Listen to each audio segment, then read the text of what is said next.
Chapter 2. Elizabeth. Since the night of the ball, Elizabeth Bennet had been annoyed by everything and everyone.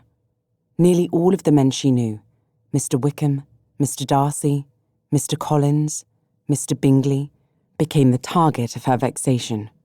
Her father also earned a spot for his indolence and his ability to laugh at his family instead of doing anything to correct their behaviour. This morning, she escaped from her house for a walk. Normally, she would not walk out on such a cool day, but she was nearly desperate for time alone, away from her family. Time to think. The ball at Netherfield had been a disaster. To no one's surprise, her entire family had acted in a way that mortified her. Kitty and Lydia had drunk too much of the punch and ran around like little flirts. Mary's playing had been awful, and the way her father had corrected her embarrassed not only Mary but everyone near enough to hear. Her mother had spoken loudly and often about her hopes for Jane and Mr. Bingley, and refused to moderate herself. Elizabeth knew Mr. Darcy had heard it all. She had little doubt that he was to blame for Mr. Bingley's leaving Netherfield. The news that the Bingley party had departed for London mere hours afterwards should not come as a shock, though she still held out hope that Mr. Bingley would return. However, the longer he was away, the more she wondered if he would, despite how often she reassured her sister. Mr. Collins proposed the following day, assured of his acceptance, and would not hear her refuse him. Mamma had tried to demand she accept, but thankfully her father had refused to inquire it of her, even though that was done in a sardonic manner that poked fun at her mother, Mr. Collins, and herself. And yet he had taken no action to prevent it, even though she had told him on more than one occasion that Mr. Collins appeared to be pursuing her and that his attentions were unwelcome. All of this was difficult enough without the additional complication of the last two gentlemen. Mr. Wickham had not attended the ball as he said he would.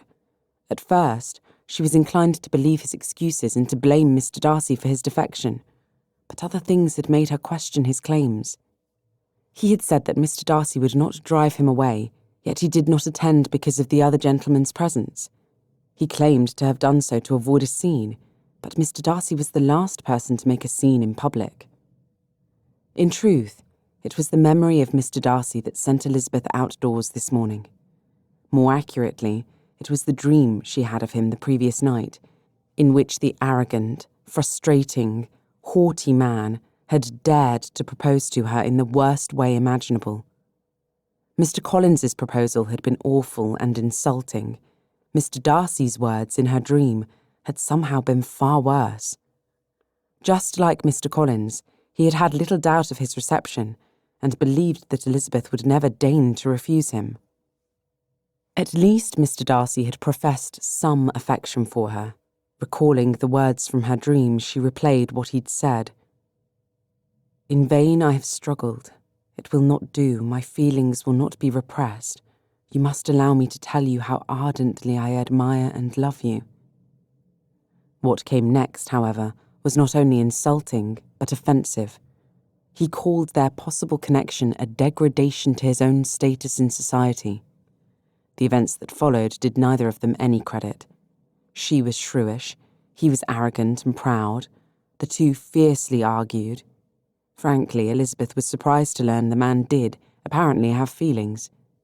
In all their acquaintance, she had never seen him appear to possess even a modicum of emotions, but he had in her dream.